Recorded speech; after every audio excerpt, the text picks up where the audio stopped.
नमस्कार, मैं दिव्यांशी आप सभी का स्वागत करती हूँ स्टडी आईक्यू पर। आज इस इंटरव्यू सेशन में हमारे साथ जुड़े हैं बिहार से रेशु रोशन जी, जिन्होंने एसएससी सीजीएल 2019 एग्जामिनेशन में ऑल इंडिया रैंक 4846 हासिल की है।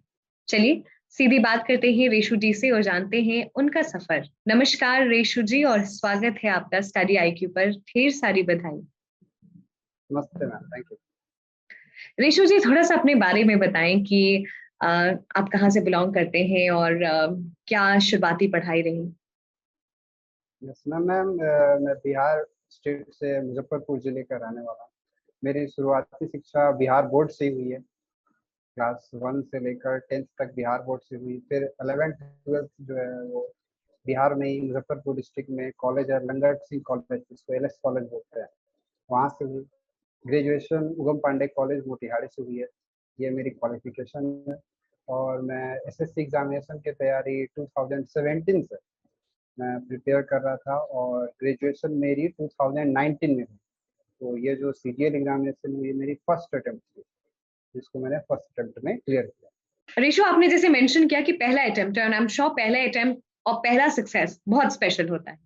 रेशु आपने बताया कि 2017 से इस एग्जामिनेशन की तैयारी कर रहे हैं और सीजीएल की बात करें तो प्रोसेस बहुत लंबा होता है। ये अगर हम इसी का एग्जाम्पल लें तो 2019 में शुरू हुआ, 2022 में रिजल्ट आया, तो एग्जामिनेशन साइकिल बहुत बड़ी होती है।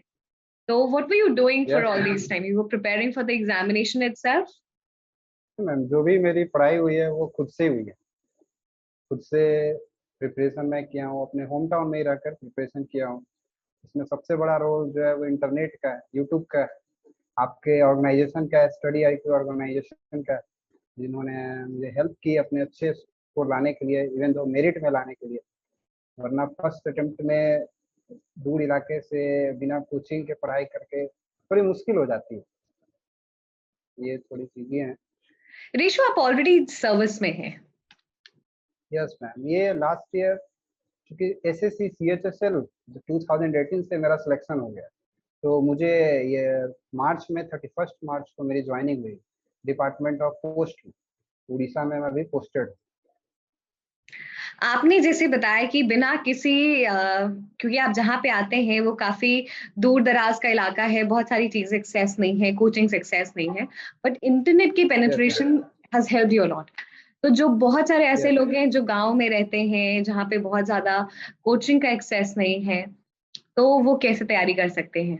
मैम, अभी तो सबसे इम्पोर्टेंट रोल जो है वो इंटरनेट का ही है, यूट्यूब का है।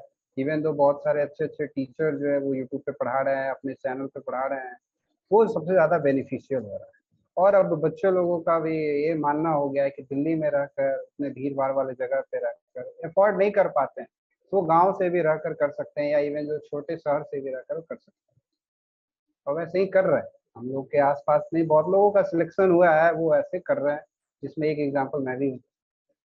स्ट्रैटेजी बहुत इंपॉर्टेंट होती है किसी भी एग्जामिनेशन के लिए, तो आपने कैसे स्ट्रैटेजी बनाई? एक्चुअली मैम, जब मैंने स्टार्ट की थी तो मुझे उतनी समझ नहीं थी कि करना कैसे, लेकिन यूट्यूब पे ही बहुत सारे जो टॉपर लोगों के वीडियो हैं उनको मैंने देखा, एनालाइज किया कि वो किस तरह से अपनी तैयारी कर रहे हैं। तो स्टार्टिंग में मैंने मैथ्स, इसमें तो प्रीलिम्स में 4 सब्जेक्ट होते हैं, मैथ्स है, जीके जीएस है, इंग्लिश है एंड रीजनिंग। तो मैथ्स के लिए बेसिकली मैंने प्रीवियस ईयर, क्योंकि किसी भी एग्जाम में प्रीवियस ईयर का इंपॉर्टेंट रोल होता है, तो मैंने प्रीवियस ईयर खरीद के लाई। किरण की बुक थी, 8700 प्लस करके एक बुक आती है किरण की, वो मैंने बुक खरीद कर लेकर आई थी और उसको मैं फर्स्ट टाइम में ट्राई कर रहा था। बट स्टार्टिंग में ट्राई तो कन्वेंशनल मेथड से बना रहा था, तो उसमें टाइमिंग भी ज़्यादा लग रही थी। तो थोड़ी सी मुझे एक फास्ट अप्रोच चाहिए थी, जिससे मैं कम समय में इसको अप्रोच कर लूँ, क्वेश्चन सॉल्व कर लूँ। तो उसके लिए मैंने यूट्यूब पे भी कुछ वीडियो का हेल्प लिया, कुछ टीचर्स हैं, बेस्ट फैकल्टी वाले टीचर हैं, उनका भी हेल्प लिया। वहाँ से मैंने मैथ्स का देखा, उसके बाद प्रीवियस ईयर मैंने कंप्लीट किया। इवन दो इंग्लिश की अगर बात करते हैं तो इंग्लिश एसएससी का इंग्लिश से एक प्रीवियस ईयर पैटर्न फॉलो करता है। उसमें वर्ड्स वगैरह भी जो आते हैं, सिनोएंटो या वन वर्ड सब्स्टिट्यूशन, सीडियम फ्रेज, ये सब रिपीट करते हैं। तो उसके लिए क्वेश्चन बैंक उससे ज़्यादा बेहतर माध्यम क्या हो सकता था, तो मैंने क्वेश्चन बैंक उसका लिया। प्रीवियस ईयर 1997 से जो है बुक आती है 1997 से जिसमें कलेक्शन किया हुआ है, उसको मैंने पढ़ा, रिवाइज किया। जीके जीएस के लिए, चूंकि जीके जीएस बहुत ही ब्रॉड सब्जेक्ट है, तो उसको कवर करने के लिए थोड़ी समय भी ज़्यादा लगती है, इसलिए मैंने सोचा इसके लिए मैंने लूसेंट ली, जिसमें स्टैटिक जीके मेरी कवर हो जाएगी। और एक करंट अफेयर के माध्यम के लिए मैंने स्टडी आई डॉक्टर गौरव गर्ग सर की। स्टार्टिंग में उस समय तो यूट्यूब पे फ्री पढ़ाते थे, तो मैंने उस समय फॉलो किया, लगातार फॉलो किया हुआ मैंने पर डे वीडियोज़ का। बाद में फिर जब स्टडी आई का अपना चैनल बना, अपना एप्लीकेशन बना, तो फिर वहाँ से भी मैंने सब्सक्रिप्शन ली। इसके अलावा बहुत सारे एग्जाम क्रैक करने में मुझे बहुत ही हेल्प मिली।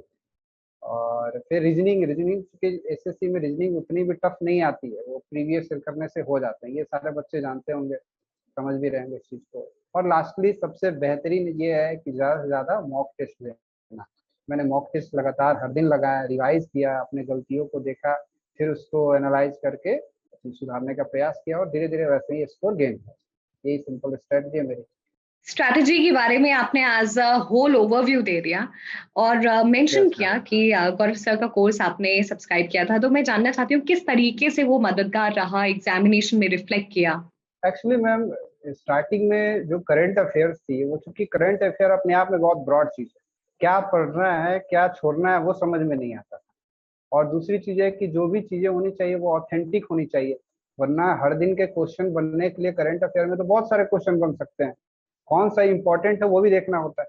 तो इसके लिए मुझे एक्सपीरियंस टीचर की आवश्यकता थी, और वो जो क्वेश्चन सेट करते हैं, जो क्वेश्चन उनका सेट किया जाता है, वो भी सही तरह से क्वेश्चन सेट होना चाहिए, जो स्टैंडर्ड होना चाहिए, जो एग्जाम में प्रोबेबिलिटी ज्यादा हो उसके पूछने की। तो वो गौरव सर से पढ़ते थे, तो वो चीज मैंने महसूस की कि यहाँ पे मुझे सही लग रहा है यहाँ पे।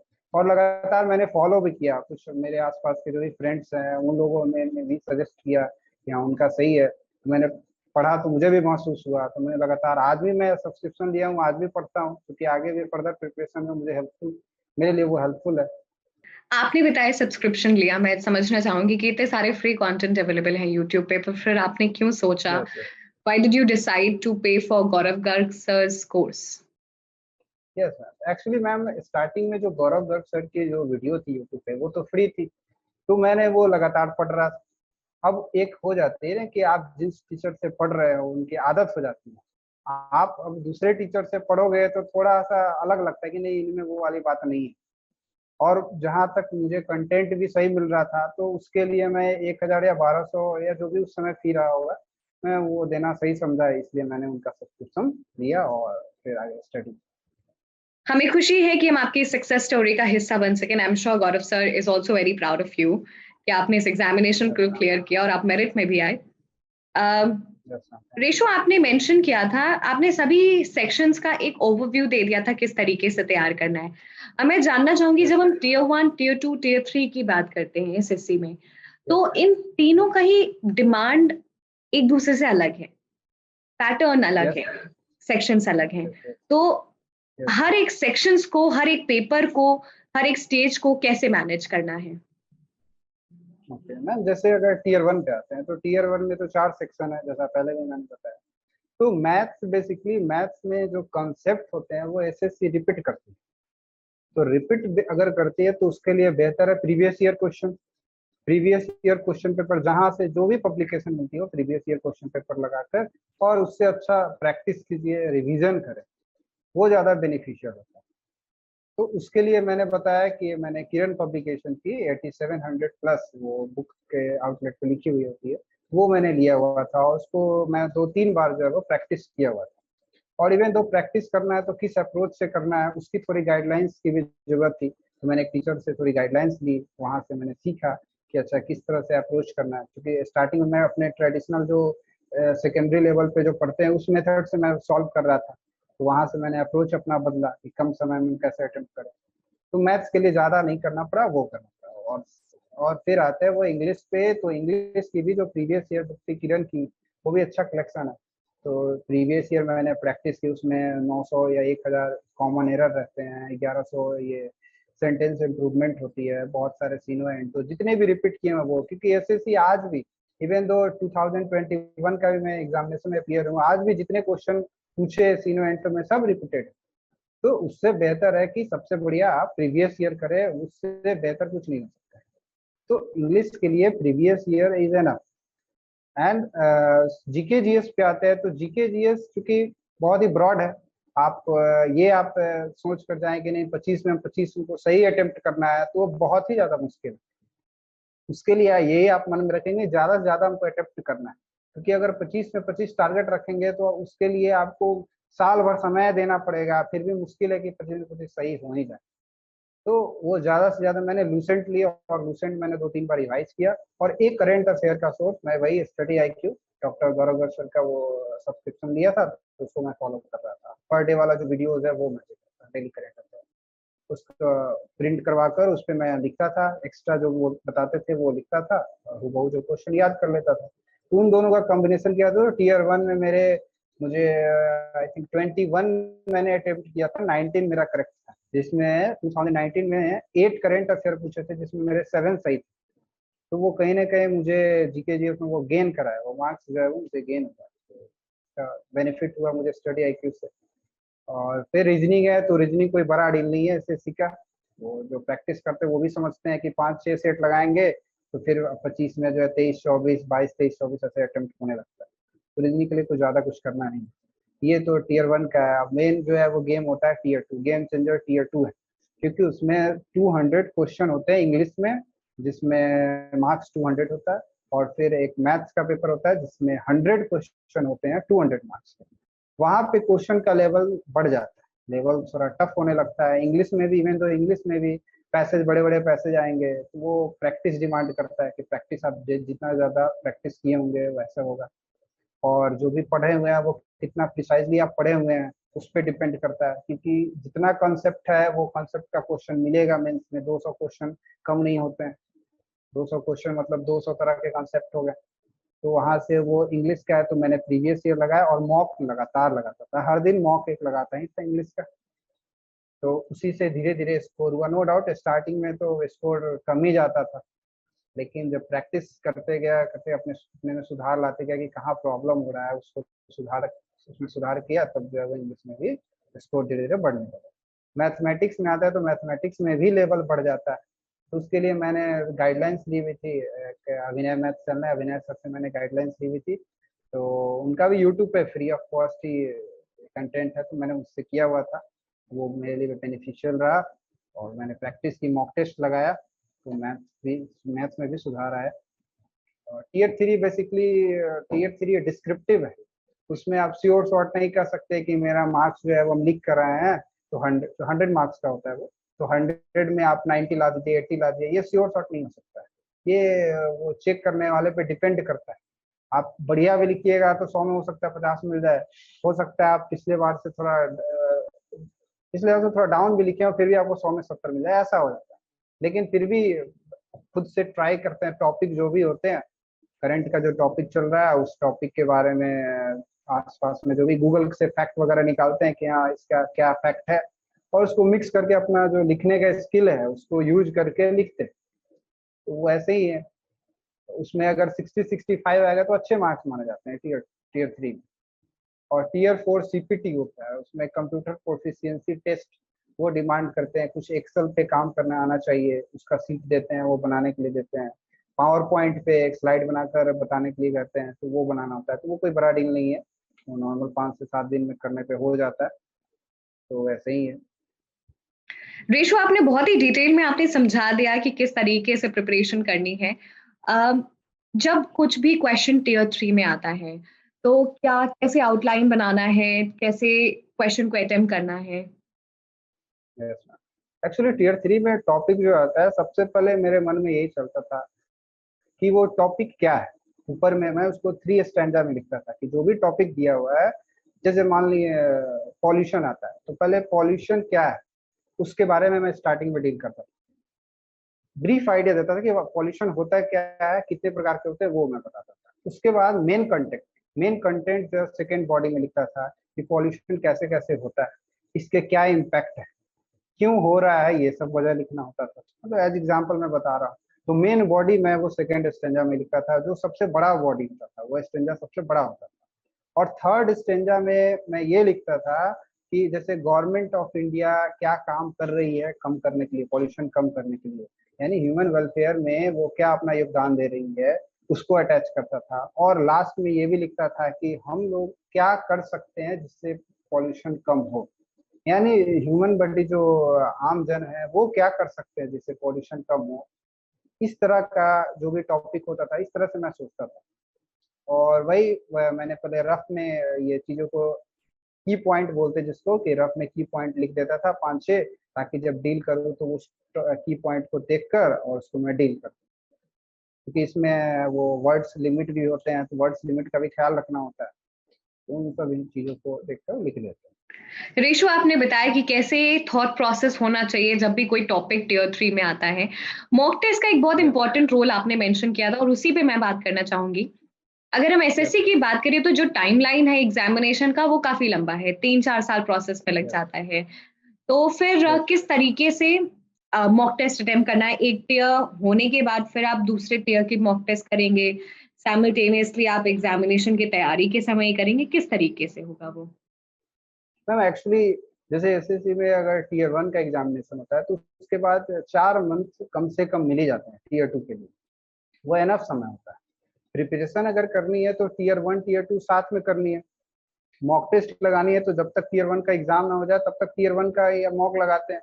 तो उसमें बेहतर से बेहतर कैसे स्कोर किया जाए, वहां पे स्कोर करने के बाद जब एग्जामिनेशन वो टीयर 1 की हो जाए उसके बाद टीयर 2 में लगते हैं। तो टीयर 2 का हर दिन जो है मॉक, एक इंग्लिश का एक मैथ्स का, क्योंकि 2-2 घंटे के पेपर होते हैं तो 4 घंटे तो मॉक्स में लग रहे हैं। और क्योंकि उसको रिवाइज भी करना है, सिर्फ मॉक्स देने से तो होगा नहीं, तो रिवाइज में भी 3 घंटे 3.5 घंटे लग जाते हैं। यानी एक दिन में 7.5 घंटे तो मॉक्स में ही देने होंगे। तो वो टीयर 2 का वैसे हो जाता है। रेशु, फिर से मैं उसी पॉइंट पे आना चाहूंगी कि एग्जामिनेशन काफी लंबा होता है, तो किस तरीके से अपने आप को मोटिवेट रखें और डिस्ट्रैक्ट ना हो किसी और तरफ? एक्चुअली जब मैंने स्टार्ट की थी प्रिपरेशन तो मेरा ये था कि एक मुझे बैकअप चाहिए, क्योंकि आगे सिविल की प्रिपरेशन मुझे करनी है, तो मुझे बैकअप चाहिए। और बैकअप के लिए मैं ढूंढ रहा था कि कौन सी जॉब मेरे लिए सही रहे। तो मुझे उस समय के जो भी मेरी समझ थी उस हिसाब से मुझे एसएससी सही नहीं थी, एसएससी की तैयारी करनी है। उस समय मुझे आइडिया नहीं था कि हाँ ये इतना टाइम लगाते हैं। फिर मैंने तैयारी स्टार्ट की, तो स्टार्ट किया, और चूंकि आगे मुझे सिविल की करनी थी तो मुझे था कि नहीं, फर्स्ट अटेम्प्ट में मुझे सीजीएल करनी ही करनी है, वरना फिर नहीं हो पाएगा, तो फिर मुझे आगे बैकअप नहीं मिल पाएगा और मेरी एज भी वो लास्ट कर जाएगी, क्योंकि ये 4-4 साल समय लेते हैं। इसलिए मैंने अपने आप को मोटिवेट किया कि नहीं, ये हर हाल में फर्स्ट अटेम्प्ट में क्लियर होना चाहिए, और इसलिए मैंने इसके लिए मेहनत किया, तो हुआ सर। रेशु, क्या लगता है, क्या ऐसे फैक्टर्स रहे हैं जो पहले ही अटेम्प्ट में आपने एग्जामिनेशन क्लियर कर लिया? क्योंकि इंफॉर्मेशन सभी के पास रहती है, लेकिन उसको सही तरीके से इम्प्लीमेंट करना वो इम्पोर्टेंट है।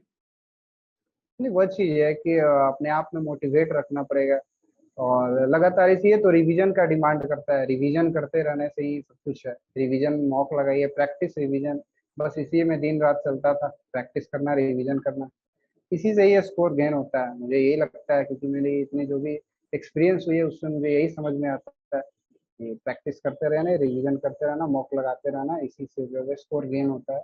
कुछ फाइनल टिप्स आप सभी स्टूडेंट्स को देना चाहेंगे, स्पेशली उन स्टूडेंट्स को जो जिन्हें लगता है दिल्ली ही आगे प्रिपरेशन हो सकती है और थोड़े गांव में रहते हैं, और कभी कभार जैसे हमने अभी मेंशन किया कि ऐसा लगता है दिल्ली में ज्यादा फोकस पढ़ाई हो सकती है?